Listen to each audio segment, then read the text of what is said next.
안녕하세요. 청강TV의 김인숙입니다. 하늘이 노랗다라는 인생 문장을 시작합니다. 박노해의 시 다시 희망찬 사람은 그 자신이 희망이다. 길 찾는 사람은 그 자신이 샛길이다. 참 좋은 사람은 그 자신이 이미 좋은 세상이다. 사람 속에 들어있다. 사람에서 시작된다. 다시 사람만이 희망이다. 하늘을 한번 쳐다보십시오. 어떤 색깔이죠? 비가 그치고 맑은 공기가 상큼한 하늘은 파란색입니다. 때론 도심에선 매연관계로 회색빛의 하늘일 때도 있지만 그런데 하늘을 노랗다거나 캄캄하다와 같은 일견 정상이 아닌 듯한 표현을 쓸 때가 있죠.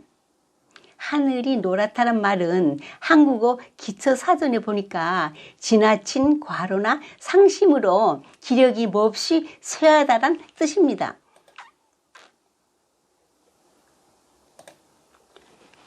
하늘이 캄캄하게 보인다는 말은 어마어마한 충격을 받았을 때죠. 철석 같은 믿음이 끼어졌을 때, 소중한 사람을 잃었을 때, 예기치 않았던 힘든 일이 닥쳤을 때 그 충격은 상당합니다. 장세희 작가의 처음 맛보는 의성의태어 이야기에 소개된 호랑이의 체익선언에 대한 이야기를 해볼까요? 오늘은 호랑이의 100살 생일입니다. 지금까지 온갖 초식동물을 잡아먹다가 100살이 된 올해부터 채식을 하기로 결심했습니다. 모든 숲속 생명들과의 평화로운 공존을 꿈꾸면서 말이죠. 호랑이는 들뜬 표정인데 초대받은 동물들은 하나같이 겁에 질린 얼굴입니다. 그동안 너희들을 먹어치워서 미안하다. 100살이 된 기념으로 이제 육식을 안 하기로 했다. 올해 생일상에는 신선한 채소와 과일만 준비했으니 겁먹지 말고 모두 참석해 마음껏 즐겨라.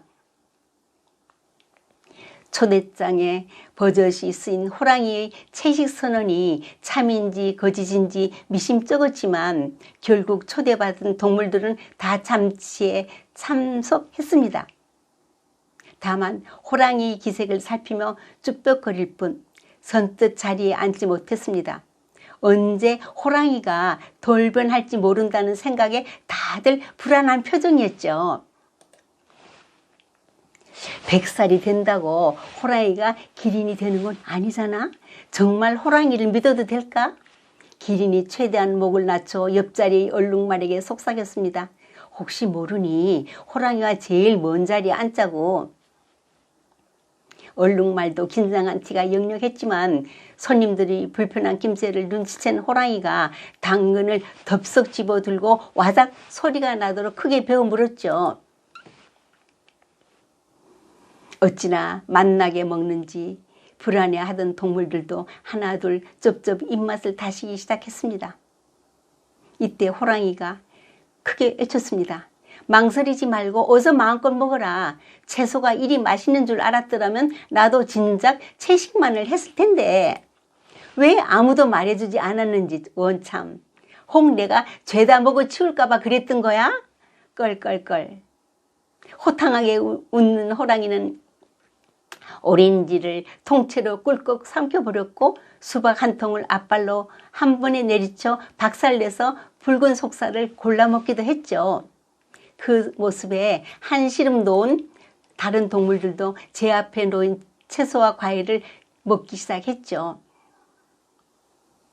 짭짭 만난 소리에 긴장된 분위기도 점점 누그러졌습니다. 화기애애한 분위기가 무르익은 와중 갑자기 호랑이가 주위를 두리번거리며 어째서 토끼와 사슴이 보이지 않나?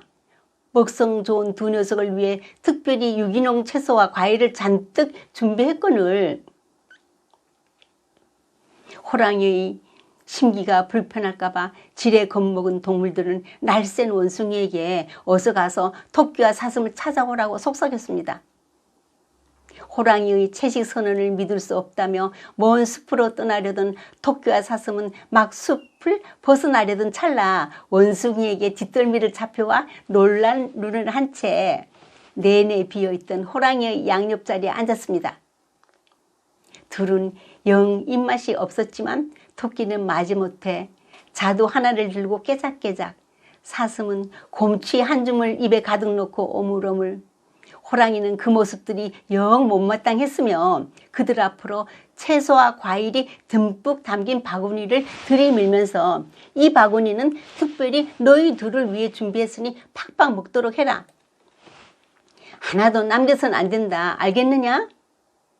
산더미처럼 쌓인 채소와 과일을 올려다보던 토끼와 사슴은 하늘이 노랗고 눈앞이 캄캄했습니다.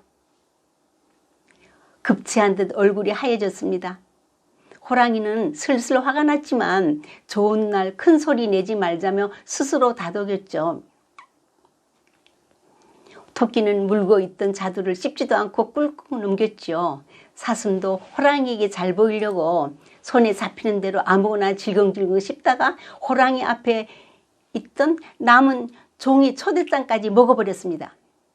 토끼의 배에서는 으그르르 우레 같은 소리가 났고 메슥메슥 속이 울렁거린다던 사슴은 결국 꽥꽥 토하기 시작했습니다. 사슴의 토사물에는 두꺼운 종이 조각이 마구 뒤섞여 있었죠. 당황한 사슴이 호랑이 얼굴에다 대고 웩 소리를 내며 더 크게 토하고 말았죠. 토사물을 뒤집어 쓴 호랑이는 화가 치밀어 올랐습니다. 불그락 푸르락 열띤 호랑이의 모습에 동물들은 슬슬 뒷걸음질 쳤습니다. 마침 그때 엎친 데 덮친 격으로 떨어진 복숭아를 주우러 식탁 밑으로 들어간 염소의 뿔에 걸려 생일상이 뒤집어지고 말았습니다. 잘 차린 과일과 채소가 땅바닥으로 우르르 떨어져 곧 놀라 날뛰는 동물들에게 밟혀 곤죽이 되어 말았습니다. 호랑이는 엉망진창이 된 생일상을 보며 나직히 말했습니다. 너희들 정녕 내 말을 못 믿겠단 말이지? 그래, 내가 너희들 뜻대로 해주마. 호랑이는 동물들을 닥치는 대로 잡아먹었습니다. 으드득 으드득 뼈 바스라지는 소리가 공중에 울렸죠. 생일상은 곧 피바다가 되었습니다. 성난 호랑이가 숲속 친구들을 마구 잡아먹는 잔혹한 모습에 놀란 토끼는 한달음에 머나먼 달나라까지 도망갔고 뿔까지 하얗게 질린 사슴은 백록이 되어 한라산 꼭대기로 달아나 용케 화를 면했습니다. 성경의 사모는 마음의 즐거움은 양약이라도 심령의 근심은 뼈를 마르게 하느니라. 거울을 볼 때마다 아내는 남편에게 여보 나 몇 살처럼 보여? 하루 이틀도 아니고 끊임없는 이 질문에는 아무리 잘 대답해도 본전입니다. 나이를 확 줄여서 말하면 아부라고 할 것이고 제 나이를 말하면 삐칠 것이기 때문입니다. 피부는 25살, 주름은 27살, 몸매는 한 23살이야. 순식간에 아내의 입이 귀에 걸렸습니다. 내가 그렇게 어려 보여? 여보 고마워.